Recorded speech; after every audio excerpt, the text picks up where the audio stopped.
Students, how are you all? I hope you all are fine and well. So let's get started with the today's video. In previous video, we were studying about the principles of accounting. We were studying chapter number 2 from NCERT as well as chapter number 3 from DK Goyal. Okay, so let's get started. तो अभी तक हम लोगों ने mostly हम लोगों ने कितने पॉइंट्स पढ़ लिए थे? 1 2 3 4 और हाँ चार फुल डिस्क्लोजर हमने पढ़ लिया था. फुल डिस्क्लोजर के बाद हम लोगों ने ये भी पढ़ लिया था मटेरियलिटी प्रिंसिपल. ठीक है, अब जो आज हमें शुरू करना है वो प्रूडेंस शुरू करना है, प्रूडेंस का प्रिंसिपल. तो प्रूडेंस का प्रिंसिपल बताने से पहले मैं आप लोगों को मटेरियलिटी प्रिंसिपल एक बार फिर से एक्सप्लेन कर देता हूँ अच्छे से. तो मटेरियलिटी प्रिंसिपल का मतलब क्या होता है? जो चीज़ आपके बिजनेस के लिए रेलिवेंट है और उसकी कोई क्या बोलते हैं रिलेटिव इंपॉर्टेंस है हमारे बिजनेस में, तभी उसको रिकॉर्ड करेंगे, वरना हम उसकी रिकॉर्डिंग नहीं करेंगे. जैसे हमारे वहाँ किसी को हमने 10 रुपये की चाय पिला दी, उसकी रिकॉर्डिंग नहीं करेंगे. वहीं पे हमने किसी को 10,000 रुपये दे दिया तो उसकी रिकॉर्डिंग हम करेंगे. ठीक है, और एक चीज़ और याद रखिए, हर आदमी हर बिजनेस के लिए जो मटेरियलिटी होती है वो अलग अलग होती है. अब चाय की दुकान पे अगर मटेरियलिटी पूछेंगे तो उस चाय की भी वैल्यू है, लेकिन वहीं पे आप अगर कि बड़ी ऑर्गेनाइजेशन में करेंगे तो उसकी कोई वैल्यू नहीं है. अगर मेरे पास 2 लाख रुपए है, उसमें से मैं 50,000 खर्च कर दूँ तो मायने रखता है. वहीं मेरे पास 200 करोड़ रुपए है, उसमें से मैं 50,000 खर्च कर दूँ, कोई मायने नहीं रखता. अगर मेरे पास 2 लाख रुपए उसमें से मैं 1 रुपये खर्च करूँ तो कोई मायने नहीं रखता. 1 रुपये 10 रुपये जो मैं खर्च कर दूँ. लेकिन वही 2 लाख रुपये में से अगर मैं 20,000 भी खर्च करता हूँ तो मेरे बिजनेस के लिए मटेरियल होता है, इंपॉर्टेंट होता है मुझे बताना. तो मटेरियलिटी प्रिंसिपल यही कहता है कि जो चीज़ें आपके लिए इंपॉर्टेंट है, मटेरियल है, जो कोई वैल्यू रखती हैं, उन्हीं को रिकॉर्ड कीजिए. उसके अलावा कोई चीज़ की रिकॉर्डिंग मत कीजिए, क्योंकि आपकी बुक्स बहुत ज़्यादा मेंटेन हो जाएंगी. बहुत ज़्यादा मेंटेन होने के बाद बहुत ज़्यादा वो हेक्टिक हो जाएगी पढ़ने के लिए.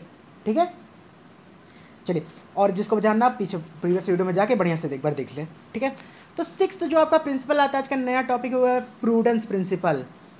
वो है प्रूडेंस प्रिंसिपल.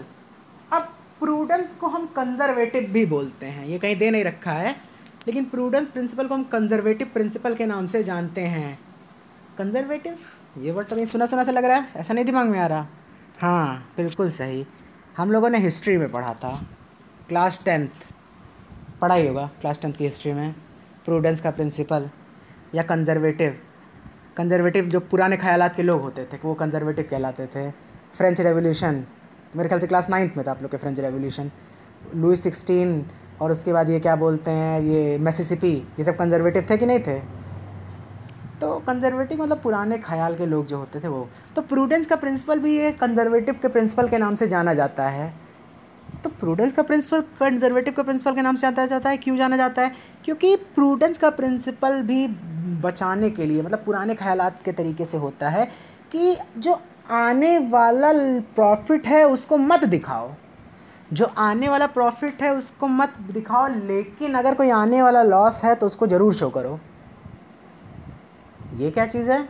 आने वाला अगर कोई प्रॉफिट है तो उसको मत दिखाओ, पर अगर आने वाला कोई लॉस है तो उसको तुरंत दिखाओ, तुरंत की किताब में दिखाओ.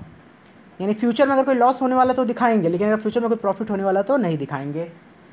पूछोगे ऐसा क्यों करते हैं? क्योंकि देखिए, अगर आप फ्यूचर का लॉस नहीं दिखाएंगे तो क्या होगा, आपका प्रॉफिट जो ज़्यादा रहेगा, समझिएगा, और आपको ज़्यादा डिविडेंड वगैरह बांटना पड़ेगा, है कि नहीं?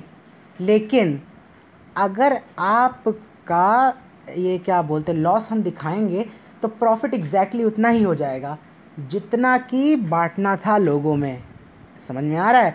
फ्यूचर में जो लॉस होने वाला होता है उसको हम दिखा देते हैं ताकि हमारा एग्जैक्टली प्रॉफिट जितना बांटना है उतना ही आए, ताकि कल को अगर लॉस हो तो ये ना हो कि क्या कहते हैं कि हमने वो पैसा बांट रखा है या वो हमने इसकी अकाउंटिंग नहीं की थी. ठीक है, ये चीज़ आप लोग याद रखिएगा. अब देखिए, प्रूडेंस का प्रिंसिपल को कैसे मैं डिफाइन कर सकता हूँ. According to this principle, profit is anticipation. Profit in anticipation मतलब भविष्य में होने वाला profit should not be recorded, but loss in anticipation should be immediately recorded. यानी कि अगर कोई लॉस होने वाला है तो उसको रिकॉर्ड कर लेंगे, लेकिन कोई प्रॉफिट होगा उसको रिकॉर्ड नहीं करेंगे.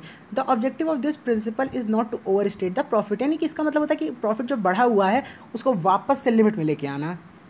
समझ में आ रहा है? वही यानी कि जो प्रॉफिट बढ़ा हुआ है उसको हम ओवर स्टेट, मतलब उसको क्या कहते हैं, ओवर स्टेट ना रहने दें, हम उसको क्या करें, एग्जैक्ट वैल्यू पे ला के दिखा दें. When different equally acceptable alternative methods are available, the method which having least favorable immediate effect on profit should be adopted, यानी कि जो क्या कहते हैं आपके, जैसे आपके पास कई मेथड्स हैं, ठीक है, जैसे डेप्रिसिएशन लगाने के पास कई मेथड हैं, तो जिससे सबसे ज़्यादा डेप्रिसिएशन की वैल्यू आएगी वो हम निकाल देंगे, कि मतलब मैक्सिमम पॉसिबिलिटी जितनी होती है लॉस की हम लोग वो कैलकुलेट कर लेते हैं कि इस ज़्यादा इतना कम, मतलब ज़्यादा से ज़्यादा इतना ही लॉस होगा, तो उसको कैलकुलेट करके उसको हम नोट डाउन कर लेते हैं। हम ये नहीं दिखाते कि बस कम से कम इतना होगा, नहीं, ज़्यादा से ज़्यादा जितना लॉस होगा उतना हम क्या करते हैं, अपने प्रॉफिट में से माइनस करके लिख देते हैं। तो ये मैं आप लोगों को बात, डेप्रिसिएशन का मतलब होता है reduction in value of asset. इसके बारे में ज़्यादा मत जानिए, अभी आपका जब चैप्टर आएगा तो मैं आपको एक्सप्लेन करूँगा। बस प्रूडेंस के प्रिंसिपल में ये आप जान लीजिए कि जो भी प्रॉफिट्स हैं उसको हम फ्यूचर के प्रॉफिट्स को नहीं दिखाते, लेकिन फ्यूचर में होने वाले लॉस को इमीडिएटली शो कर देते हैं, जिससे कि प्रॉफिट हमारा बढ़े ना, और अगर कल को फ्यूचर में लॉस होता है तो ये ना हो कि हमने सारा पैसा बांट दिया था प्रॉफिट के साथ ही। अब आता है नेक्स्ट कॉस्ट प्रिंसिपल। नेक्स्ट क्या आता है आपका, कॉस्ट प्रिंसिपल। तो कॉस्ट प्रिंसिपल का मतलब क्या होता है, कॉस्ट प्रिंसिपल का मतलब क्या होता है, इसको हम हिस्टोरिकल कॉस्ट प्रिंसिपल के नाम से भी जानते हैं। यहाँ पे केवल कॉस्ट प्रिंसिपल लिख रखा है, लेकिन इसको हम हिस्टोरिकल कॉस्ट के प्रिंसिपल से भी नहीं जानते।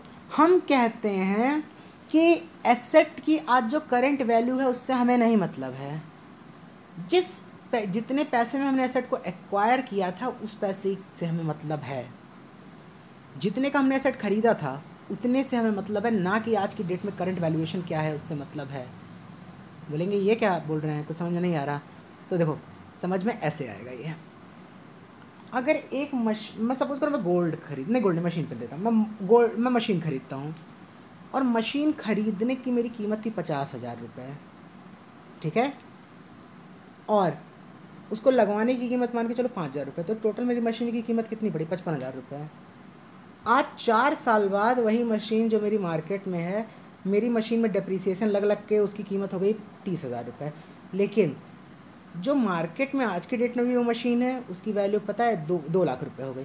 तो हम नोट क्या करेंगे, ये 2 लाख रुपए या 4 साल यूज़ होने के बाद हमारी मशीन का 30,000 रुपये, क्या नोट करेंगे। चलिए 4 साल यूज़ होने का छोड़ दीजिए, हमने मशीन 55,000 की खरीदी थी, 4 साल के बाद उस मशीन की कीमत 2 लाख रुपये हो गई मार्केट में, ठीक है, वही मशीन जो बिक रही है वो 2 लाख की हो गई।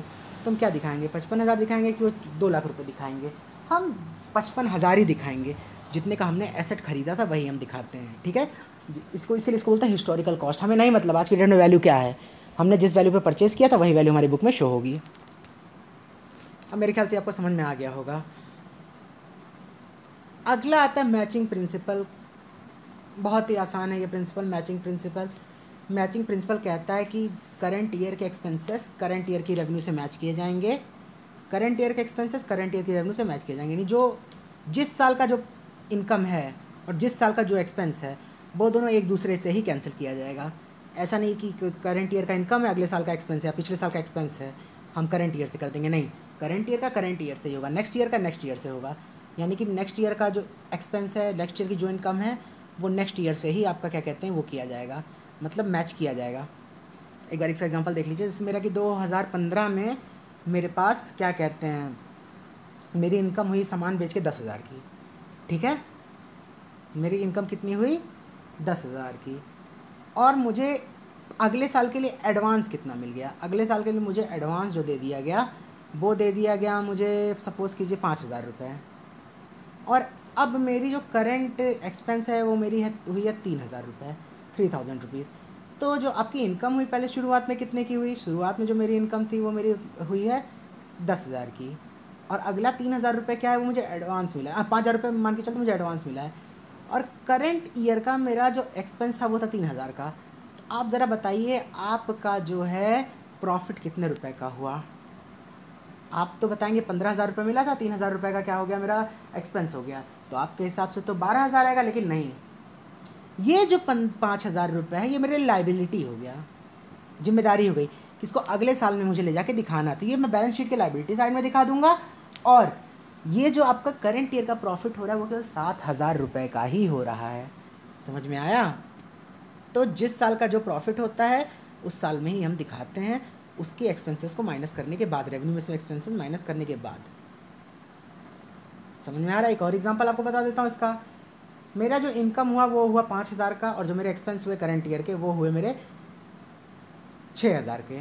इनकम 5,000, एक्सपेंस 6,000, और मुझे अगले साल के लिए एडवांस मिल गया, नहीं मुझे पिछले साल का पैसा मिल गया, मुझे पिछले साल का मैंने नहीं पेमेंट किया था, मुझे पिछले साल का पैसा मिल गया, सपोज़ कीजिए 8,000 रुपये, पिछले साल का 8,000 मिला, इस साल का कितना हुआ 5,000 का, और एक्सपेंस कितना हुआ 6,000 का। तो बताइए आपका प्रॉफिट हुआ या लॉस हुआ, यानी टोटल पैसा आपको मिला कितना है, 8 और 5 13,000 रुपये, और आपका खर्चा कितने का है 6,000 रुपये का। तो क्या आपको प्रॉफिट हुआ है? जी नहीं, बिल्कुल नहीं, आपका कोई प्रॉफिट नहीं हुआ है। आपका जो ये है क्या बोलते हैं, जो पिछले साल की आपको पेमेंट मिली है वो आपकी पिछले साल में चली जाएगी, करेंट ईयर में आपका लॉस हो रहा है, और वो लॉस कितने का हो रहा है 1,000 रुपये का। ठीक है, अब अगर और भी किसी को इतना समझाने के बाद नहीं समझ में आएगा तो वो मुझसे कंसल्ट कर सकता है डायरेक्टली। नेक्स्ट आता है डुअल एस्पेक्ट का प्रिंसिपल। इसको कहीं पे टिक कर लीजिए, कहीं पे नोट कर लीजिएगा तुरंत के तुरंत, क्योंकि ये प्रिंसिपल आपका सबसे इंपॉर्टेंट प्रिंसिपल है, डुअल एस्पेक्ट का प्रिंसिपल। डुअल का मतलब क्या होता है? दो। डुअल का मतलब क्या होता है? दो। तो ये प्रिंसिपल कहता है कि कोई भी चीज़ का, किसी भी तरीके के ट्रांजेक्शन का एक बिजनेस पे कम से कम 2 इम्पैक्ट तो पड़ता ही पड़ता है। क्या? किसी भी ट्रांजेक्शन का 2 इम्पैक्ट पड़ता ही पड़ता है? जी हाँ, किसी भी चीज़ का किसी भी चीज़ का क्या बोलते हैं, वो इम्पैक्ट 2 तरीके से पड़ता है बिजनेस पे। जितना अमाउंट डेबिट होगा उतना ही क्रेडिट होगा। 10,000 का अगर डेबिट हो रहा है तो 10,000 का क्रेडिट भी हो रहा है। समझिएगा कि यानी कि एक ट्रांजेक्शन को 2 जगह रिकॉर्ड करना ही करना है। जितना डेबिट कर रहे हैं उसी तरीके से हम क्रेडिट भी करेंगे, उतना ही अमाउंट हम क्रेडिट करेंगे। तुम तो बोलोगे कैंसिल हो जाएगा, नहीं कुछ नहीं कैंसिल होगा, मैं आपको बताता हूँ कैसे। अगर श्याम सामान खरीद रहा है तो इसका मतलब मैं उसको सामान बेच भी तो रहा हूँ। अगर श्याम सामान खरीद रहा है तो मैं उसको सामान बेच रहा हूँ, यहाँ 2 लोग इन्वॉल्व हो गए। लेकिन एक चीज़ और देखिए, अगर मैं श्याम को सामान बेच रहा हूँ, एक तरीके से मेरी सेल्स हो रही है, तो दूसरे तरीके से क्या हो रहा है, कैश आ रहा है कि नहीं? सामान गया, पैसा आया। याद रखिएगा, अगर पैसा नहीं आया तो तब भी आप नहीं दिखाते, आप दिखाते कि हम मान लेते हैं उन लोगों को जो हमें पैसा नहीं दे, डेटर्स मान लेते हैं, तो हम डेटर दिखा देते हैं, डेटर का नाम लिखे कि शाम को मुझे इतना पैसा भी, मैंने उसको इतना सामान दिया, मुझे अब इतना पैसा देगा। ठीक है, अब डुअल एस्पेक्ट के प्रिंसिपल पे पूरी अकाउंटिंग आपकी रन करेगी। इसके बाद वाला जो चैप्टर है वो मैं आपको नेक्स्ट में बताऊंगा डबल एंट्री सिस्टम का, ये आपके डुअल एस्पेक्ट के प्रिंसिपल पे ही रन करता है। तो आज आपका most of the theoretical portion complete हो गया, 3 चैप्टर आपके थ्योरेटिकल पोर्शन के कंप्लीट हो गया। अभी मैं कुछ दिन क्वेश्चन आंसर वगैरह आप लोग को कराऊंगा 1-2 दिन, उसके बाद मैं आप लोगों को बताता हूँ क्या चीज़ कैसे करनी है। ठीक है, न्यूमेरिकल पोर्शन में। तो आज के लिए इतना ही, थैंक यू। ठीक है, एक देखिए यहाँ पे नीचे लिख रखा है एंट्री सिस्टम, और यहाँ देख रखा है asset is equal to liabilities plus capital. तो ये सारे फॉर्मूले मैं आप लोगों को कल एक्सप्लेन करूँगा, बताऊँगा बढ़िया से कि कैसे क्या चीज़ है। ठीक है, थैंक यू क्लास।